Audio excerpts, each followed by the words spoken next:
My name is Dr. Chirayu Parwal. I'm a consultant plastic surgeon at Akash Healthcare Super Speciality Hospital at Dwarka Sector 3.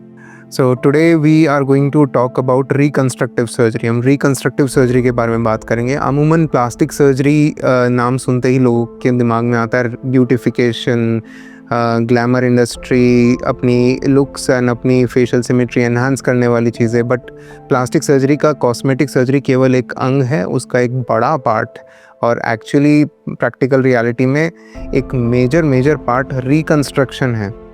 Body के जो भी अंग किसी वजह से नहीं बने हैं, जिसमें हम इंक्लूड कर सकते हैं कि बर्थ के टाइम पे जो अंग नहीं बने, बर्थ के टाइम अंगूठा नहीं बना है, उंगलियां नहीं बनी है, या कोई और अंग नहीं बना है वो, और जो बॉडी के कुछ अंग जो किसी कारणवश बॉडी में अब नहीं हैं, जैसे कैंसर के कारण किसी का जबड़ा निकाला गया है, किसी की टंग निकाली जा चुकी है, किसी के हाथ पैर कट गए हैं, किसी को चोट लगने के कारण, बर्न होने के कारण, तो जो भी बॉडी के पार्ट्स जो अब नहीं हैं पर जिनकी बॉडी में एक फंक्शनल, एक सोशल, एक इमोशनल, एक एस्थेटिक रिक्वायरमेंट होती है, उनको बनाने का काम रिकंस्ट्रक्टिव सर्जरी करती है. रिकंस्ट्रक्टिव सर्जरी बहुत एक माइनर प्रोसीजर भी हो सकती है और बहुत कॉम्प्लेक्स प्रोसीजर भी हो सकते हैं. और दूसरी चीज़ होती है एस्थेटिक रिकंस्ट्रक्शन, कि जो चीज़ें हमें जीने के लिए अनिवार्य नहीं है, ज़रूरी नहीं है, पर उसके बाद भी उनकी एक रिकंस्ट्रक्टिव वैल्यू बहुत हाई है. जैसे किसी बच्चे के कान नहीं डेवलप हुए तो वो कान बनाया जा सकता है प्लास्टिक सर्जरी प्रोसीजर से. उसकी एक अपनी एस्थेटिक वैल्यू होती है, सोशल वैल्यू होती है. किसी का नाक किसी कारणवश, जिसमें अगर चोट आ गई है या उसका कैंसर के कारण उसका नाक निकालना पड़ गया, तो एक्सटर्नल नोज़ बनाया जा सकता है. वैसे ही टंग को भी बनाया जा सकता है. टंग तो एक फंक्शनल रिकंस्ट्रक्शन में भी मैं मानूंगा. और एक बहुत बड़ा इसका सेगमेंट है ब्रेस्ट, फीमेल ब्रेस्ट, स्तन को बनाना. फीमेल ब्रेस्ट कैंसर इंडिया में भी, वेस्ट में तो काफ़ी कॉमन है, और इंडिया में भी अब रैपिडली इंक्रीज़ हो रहा है.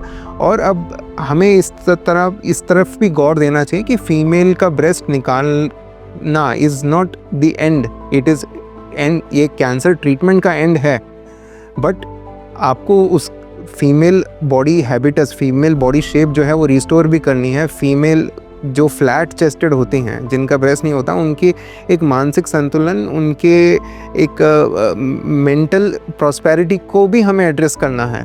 तो ये साइंसेस अब प्लास्टिक सर्जरी में बहुत एडवांस लेवल पे पहुंच चुके हैं.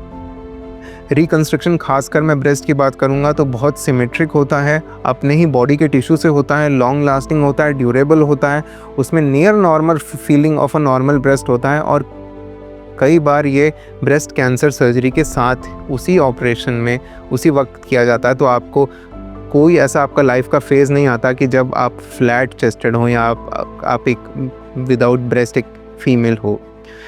अब जो मॉडर्न टेक्निक है, जो माइक्रोवैस्कुलर टेक्निक है, उसमें हम जो रिकंस्ट्रक्शन करते हैं वो एक फ्री फ्लैप नामक एक सर्जरी से करते हैं, जिसमें बॉडी के बहुत ही रिमोट एरिया से, जो शायद दिखने में इतना सामने ना आया, जिसकी बॉडी में फंक्शनल नीड नहीं है, उस एरिया से टिश्यू निकाल करके उसकी माहिन ब्लड वेसल जो हैं, हम जहाँ पे हमें टिश्यू लगाना है, जो भी टिश्यू बनाना है, वहाँ पे वो ब्लड वेसल्स माइक्रोस्कोप के अंदर जोड़ के उस एरिया को वापस रिस्टोर कर सकते हैं.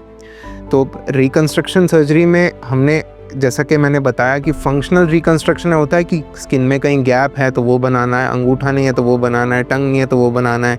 एस्थेटिक रिकंस्ट्रक्शन में फेस में जो भी एरिया आपका किसी कारणवश अगर वो डिस्टॉर्ट हो गया है या उसको कैंसर के कारण निकाला जा चुका है, तो ये सब चीज़ें रिकंस्ट्रक्टिव सर्जरी में बनाई जा सकती है. तो Aakash health care west Delhi Dwarka में one of the few hospitals हैं जहाँ पे both trauma surgery and reconstructive surgeons एक यूनिट की तरह, एक ऑर्थोप्लास्टिक टीम यहाँ पे 24/7 अवेलेबल है. सो आपकी कोई भी रिकंस्ट्रक्टिव रिक्वायरमेंट्स हो, भले ही वो एक अचानक अकस्मात चोट लगने के कारण हो, या कोई आपकी लॉन्ग टाइम से कोई इंजरी है, कोई घाव है जो आपका नहीं भर रहा, या कोई आपकी बर्थ रिलेटेड रिकंस्ट्रक्टिव रिक्वायरमेंट हो, तो आकाश हॉस्पिटल में ज़रूर कंसल्टेशन लीजिए. प्लास्टिक सर्जरी डिपार्टमेंट में we will advise you the best, we will customise the treatment for you. Thank you very much.